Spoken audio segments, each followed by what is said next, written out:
Coming up on Mountain News this morning, researchers with the University of Kentucky are working to figure out if people can catch COVID-19 more than once.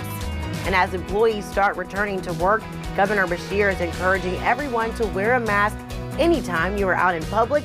We talk with folks about their thoughts on that decision. And with the end of the spring semester, some students are eager to get back into the classroom. We talk with one community college about what that might look like this summer. Dedicated to Eastern and Southern Kentucky, this is WYMT Mountain News This Morning.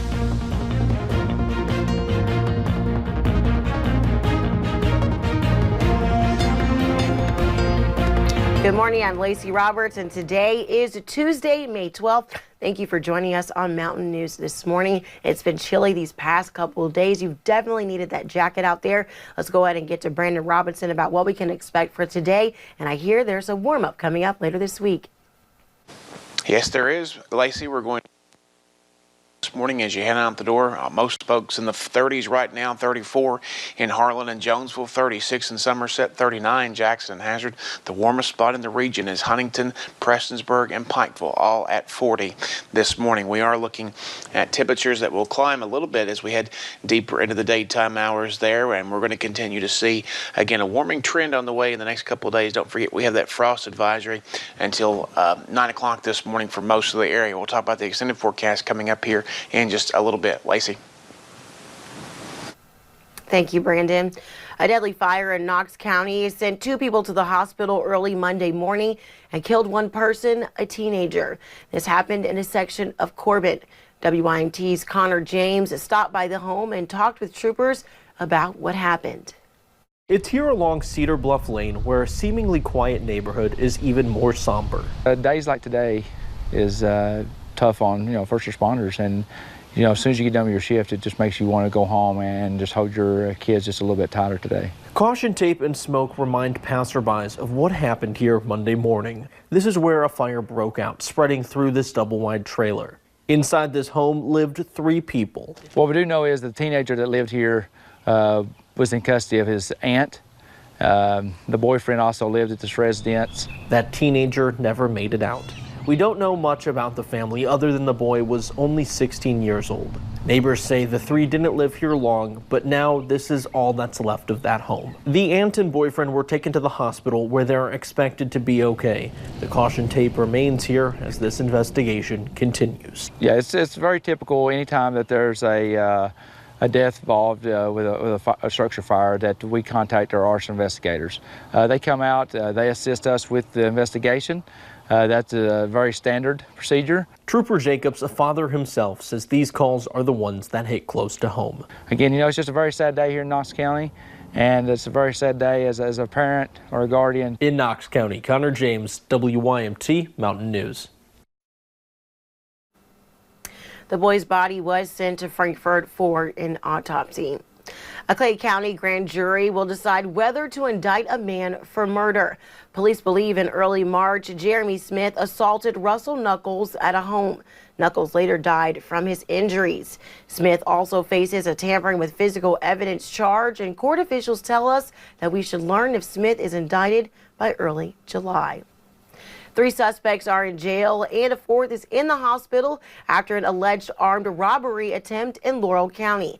Logan Simpson, Andrew Myers, and Nathan Myers are all charged with robbery. Deputies say early Friday morning that the 3 men tried to steal from a home off Upper Indian Camp Road, south of London. The 4th suspect was shot by the homeowner during the robbery attempt. They are being held at UK Hospital and will face charges once released. And federal prosecutors are seeking the death penalty against a Whitley County man accused of killing his pregnant girlfriend.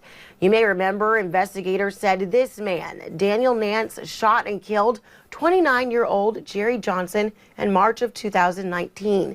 She was 7 months pregnant at the time, and the baby was delivered and later died. Prosecutors say Nance killed Johnson to keep her from talking to police about his efforts to sell meth. And as COVID-19 changes the way we live, there are some out there who are suffering a little harder. Those in addiction recovery are losing their in-person support systems because of COVID-19, leading some to relapse in their recovery and more overdoses. At Addiction Recovery Care, they're looking at ways to help those struggling even more now and are trying to get to the root of the problem. The contributing factors are the social distancing and the isolation. There's also the increased anxiety and the increased worry and fear and panic and the loneliness that has occurred. And then also there's different sources of income coming into people, whether it be from the stimulus check or increased unemployment payments. If you or someone you know is struggling with addiction or are worried about the effects of COVID-19 on them, we have more ways to help get them help on WYMT.com. And there are still a lot of questions surrounding COVID-19. A big one is if you can get sick and can you catch the virus again? That's what professors at the University of Kentucky are looking into at a new clinical trial. Jerry Woodward, a UK professor of immunology, says usually antibodies last for several years.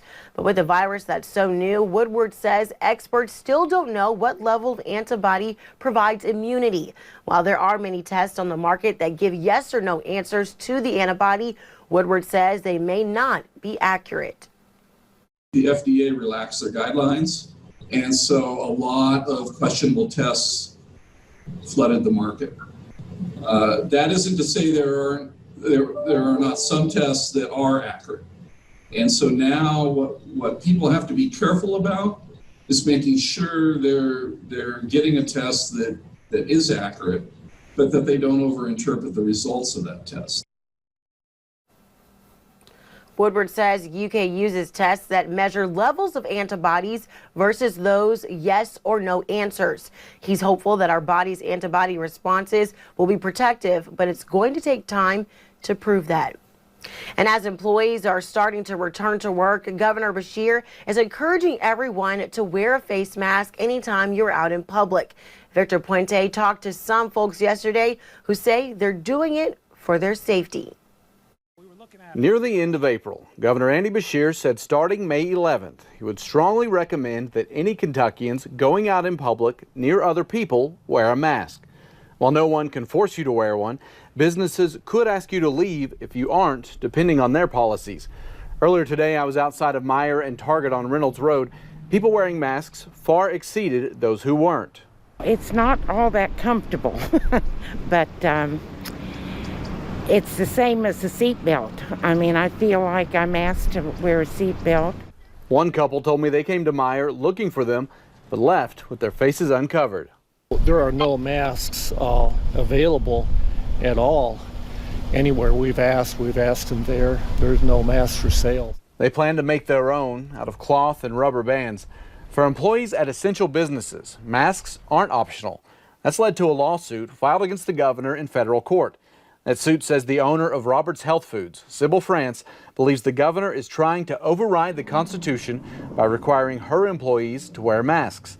It calls the pandemic a, quote, monstrous fraud. It also says their employees believe masks are suffocating. Doctors have told us those masks are effective at protecting other people should the person wearing one have the virus but be asymptomatic. For the people out shopping today, it's a little unsettling, but potentially part of the new normal. We know some people from church have gotten sick from it, and so it's probably a good idea. It's maybe a little exaggerated, but it's a good idea. And I just wish everyone would be united and say we're going to do what needs to be done to get over this. In Lexington, Victor Puente, WKYT. Health officials say if you can't find a mask, a bandana or something similar can work. Crews will begin dismantling the Nutter Fieldhouse Field Hospital this week. A spokesperson for UK says that process should be complete within a few days. UK has asked FEMA to be reimbursed for the roughly $6.7 million it paid to construct the makeshift hospital. The 400-bed field hospital was initially set up in preparation for a surge of COVID-19 patients. And with the end of a spring semester, some students are eager to get back in the classroom, not only for fall classes, but summer classes as well. Hazard Community and Technical College will begin summer classes starting June 1st, with some classes being offered in person. President of Hazard Community and Technical College, Dr. Jennifer Linden, is also happy to announce students may now sign up for aid from the CARES Act, and that option could put some minds at ease. Everyone's individual situation is a little bit different. Everyone may have different needs. But it will definitely be on a first come, first served basis. So I encourage students to go and take a look at that as soon as possible, because there's some additional documentations and things that you have to attach with the application. It might take some time to get that. Students will also make up lab hours from the spring semester. To find the CARES Act application and to register for summer and fall classes, you can find that link on our website at WYMT.com. And the community continues to rally behind and support each other during this pandemic. That's exactly what the students at Perry Central are doing. Members of the Student Council are making rounds delivering You Matter candy bars to places deemed essential. Yesterday, Case Campbell from the class of 2022 stopped here at WYMT to deliver bars to those remaining here in the building. They matter and their job never stops, so we just want to thank them in our community for always doing their job and doing everything that they can for our community. The council has made rounds to postal workers, ambulance facilities, jails, and many other spots around town. And just ahead on Mountain News this morning, as fundraising efforts continue during the pandemic, we found some pretty unique ways people are working to raise some cash.